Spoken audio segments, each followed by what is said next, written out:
number 3, something that nobody told me about, and it's even embarrassing to say, but I'm gonna be brave. I'm gonna share. I'm gonna be honest.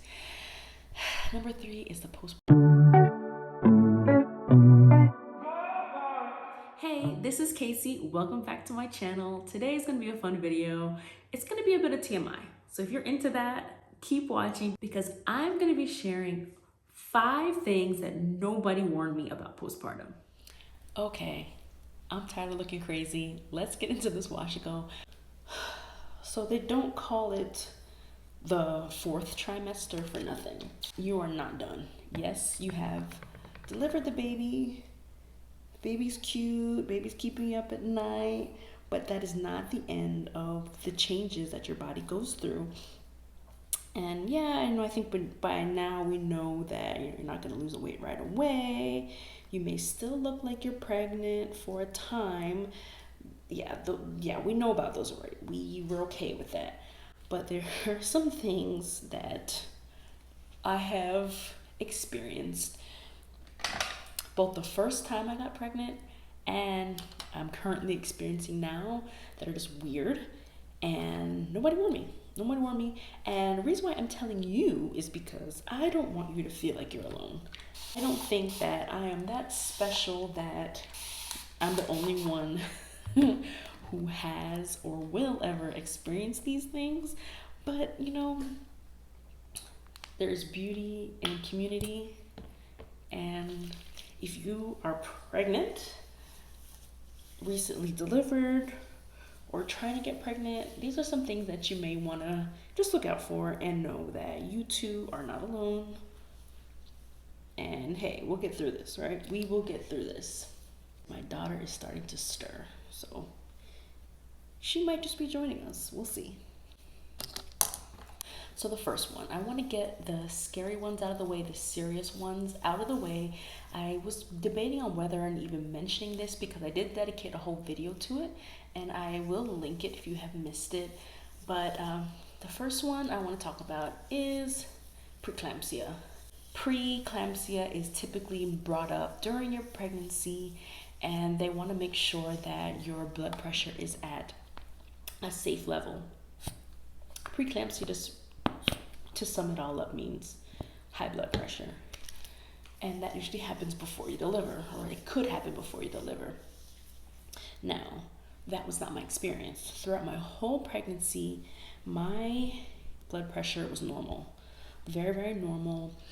Because of my weight and my age, my doctor did have me taking a baby aspirin daily just to prevent preeclampsia, right? If you get preeclampsia while you're pregnant, it can have a lot of detrimental challenges. You could have to deliver early. Your baby can be preterm, which you know that can pose its own set of challenges, and it's harmful to your body as well.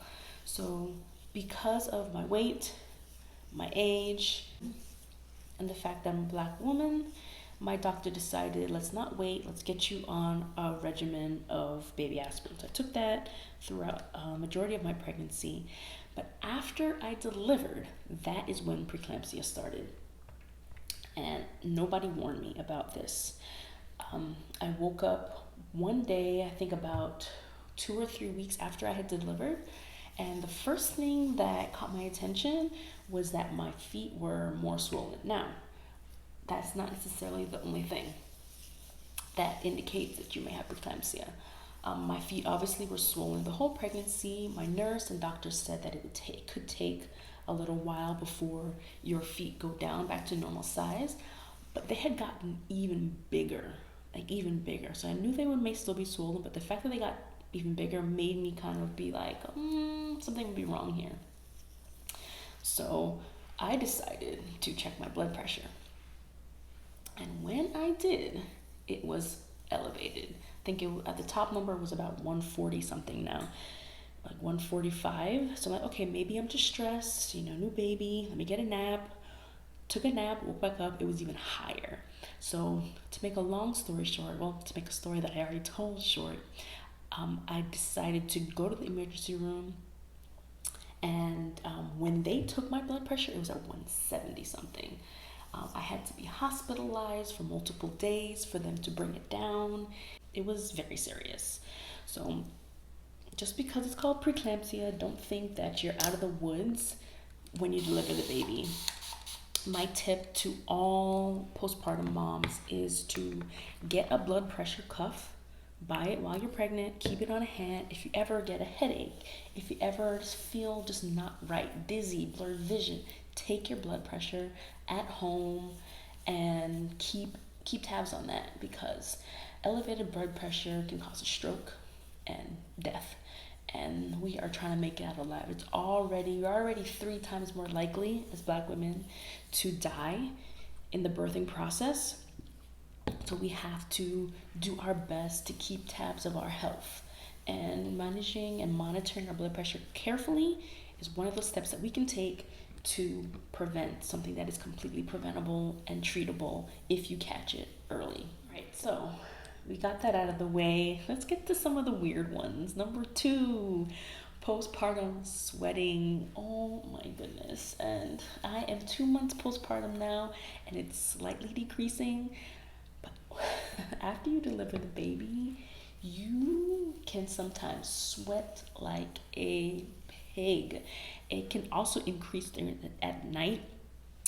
After my first pregnancy, literally I would wake up in a pool of sweat. There was a Casey-shaped sweat stain in the bed every night after I woke up. It was awful.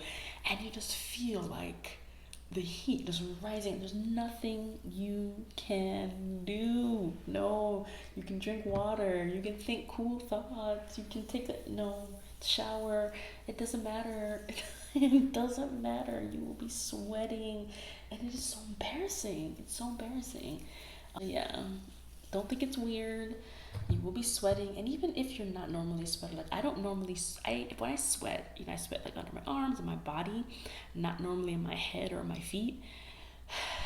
So yeah, postpartum, I was sweating in my head, just drenches of sweat. My feet were sweating. It's so embarrassing. And just part of your postpartum kit, just get some more soap, body wash, because you're going to be taking more showers. Now, if this is any indicator of what menopause is like, or premenopause, listen, I don't want any parts of it. Give me the hormone replacement therapy now. I want to start taking it now. I don't want to wait until I'm going through menopause. It is such an awful, awful, uncomfortable thing.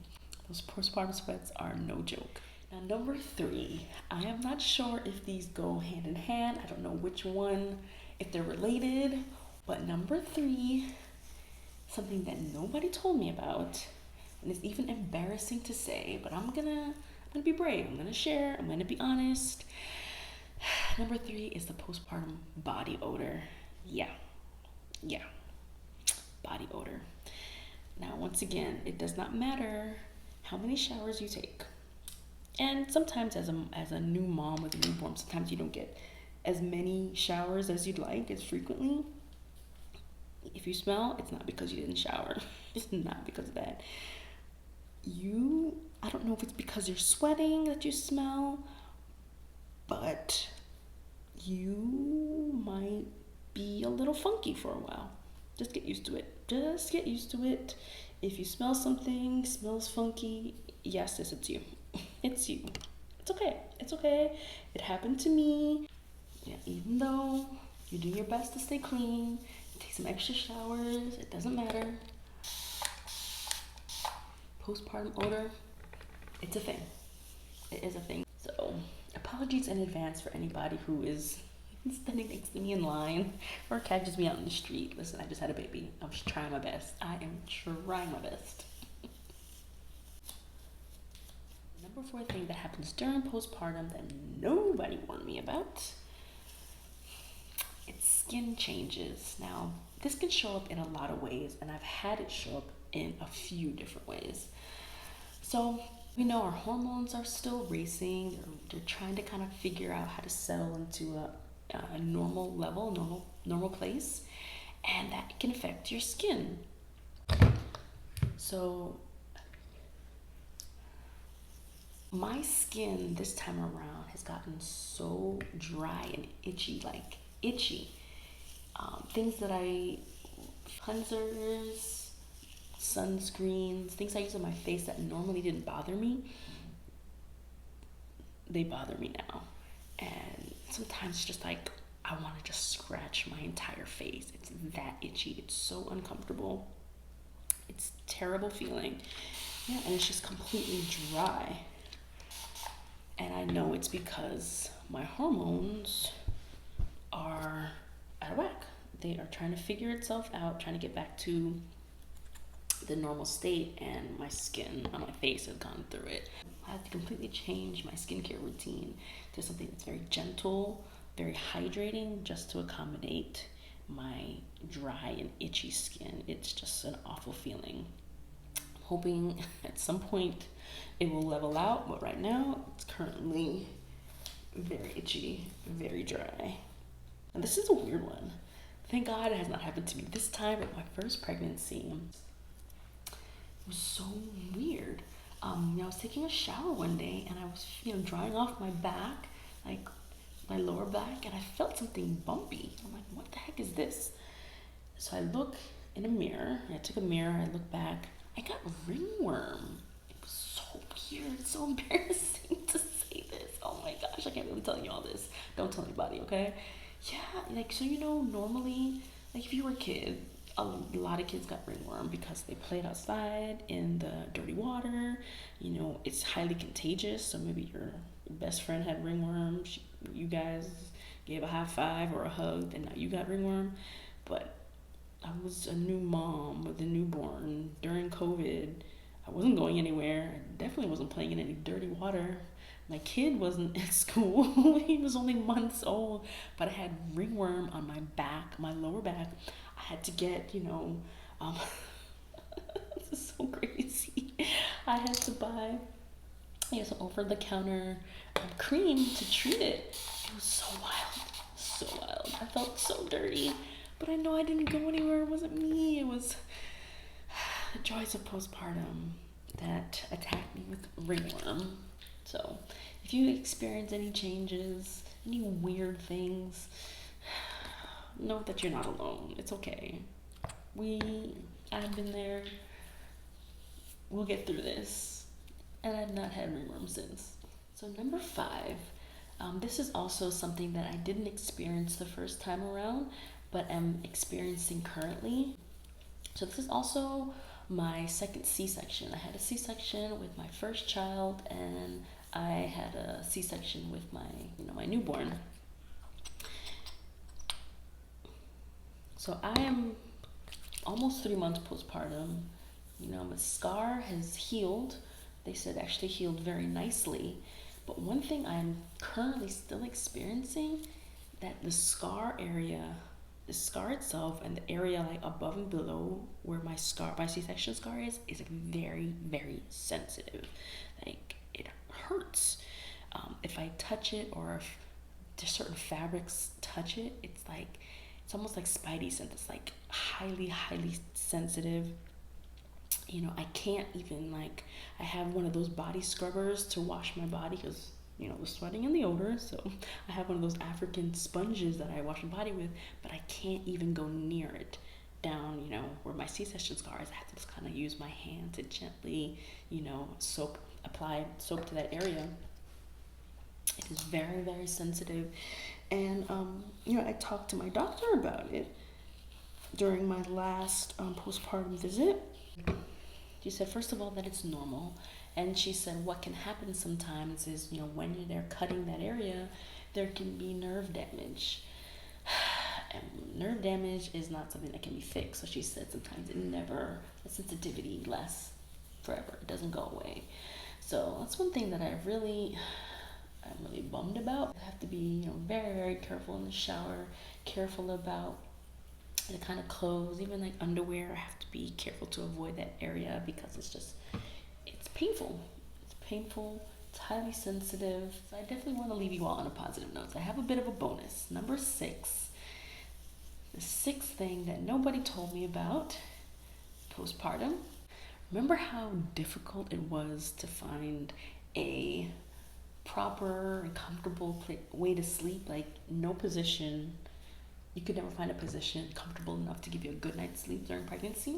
Well, I shall tell you that in postpartum, that postpartum sleep is restorative. Let me tell you. Now, I'm not saying you're gonna get any more sleep. You probably get even less. But a 15-minute nap, 20-minute nap during the postpartum period feels like a 8-hour, a full 8 hours of sleep. I don't know what it is.